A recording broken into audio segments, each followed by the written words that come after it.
Prandaj, domethënë në Rusi, në qarqet zyrtare ruse janë të interesuar që Masku të mos grindet me Trumpin, të mos bëjnë konflikt.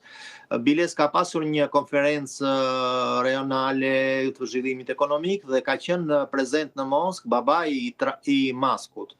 Dhe ai deklaroi që i biri i tij, domethënë pati një dalje jo shumë korrekte ndaj presidentit Trump, tha që djali i vet nuk kishte gabim, por kjo është domethënë rezultat i stresit që ka pasur Musk gjatë atyre muajve që ka punuar në Shtëpinë e Bardhë.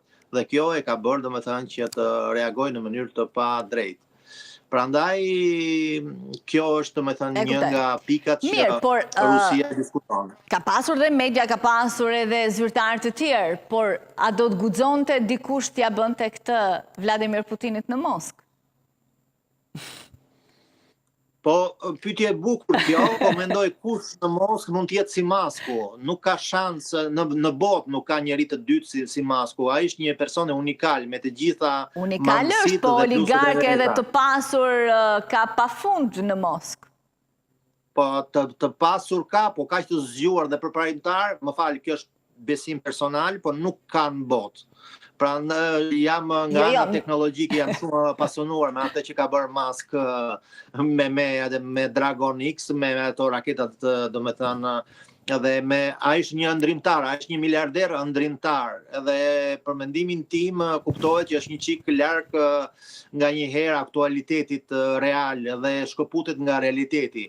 Kuptohet që Trump është një bizon që është në pushtet dhe ai bile se kërcënoi hapur Maskun, që nëse ai do të filloj të investoj për shembull për demokratët, domethënë ai Trumpi do ta shkatroj komplet. Nga ana tjetër rusët kanë një shpresë të vogël për dividende pozitive për veten e tyre, pasi Masku ju kujtoi është furnizuesi i lidhjeve të internetit dhe telefonike Starlink për ushtrinë ukrainase. Në qoftë se për një moment do të mendojmë që Starlinku do shkëputet, për shembull, administrata e Shtetit Bashkuar të Amerikës do të ndërpres kontratën e Starlinkut me ushtrinë ukrainase sepse do të godasi Maskun, atëherë Ukraina do të jetë në një situatë të jashtëzakonisht rrezikshme dhe pranë dështimit të plotë.